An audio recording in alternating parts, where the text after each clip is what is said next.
مشتری سیارہ جو ہے اس کے ارد گرد کیا مشتری جوپیٹر ہاں جی اس کے جو چاند ہیں ان کے اندر زندگی کے آثار نظر آئے ہیں، مثلا گینیمیڈ اور کلسٹو میں جی اور یوروپا جو ہے اس کے ارد گرد برف سے ڈھکا ہوا ہے، تو ظاہر ہے کہ زندگی ہے، اس کے نیچے شاید برف کے نیچے غالباً پانی ہے.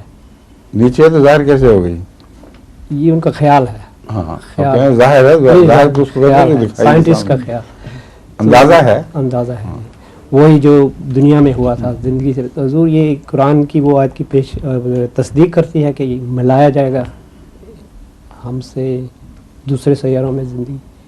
یہ تو بھی پتہ نہیں جی کن ستاروں کی قرآن کریم بات کر رہا ہے، کن سیاروں کی بات کر رہا ہے، جی کیونکہ زندگی کو اکٹھا کرنا تو بہرحال فیصلہ شدہ بات ہے. جی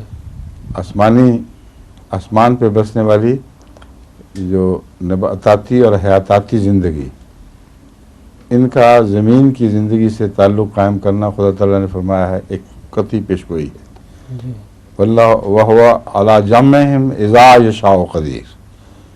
وہ ان کے دونوں زندگیوں کے جو آسمان پر حیوانی زندگی ہیں اور زمین پر جو حیوانی زندگی ہے ان کو اکٹھا کرنے پر خدا تعالیٰ قادر ہے. اذا یشاء، جب وہ چاہے گا. تو جب وہ چاہے گا اس وقت ہم دیکھ لیں گے کہ کہاں سے آتی ہے. ابھی کیا ضرورت ہے ٹامک ٹوئیاں مارنے کی؟ ٹھیک ہے یہ یقینی بات ہے کہ ضرور رابطہ ہوگا. ظہور مہدی آخر زمان ہے.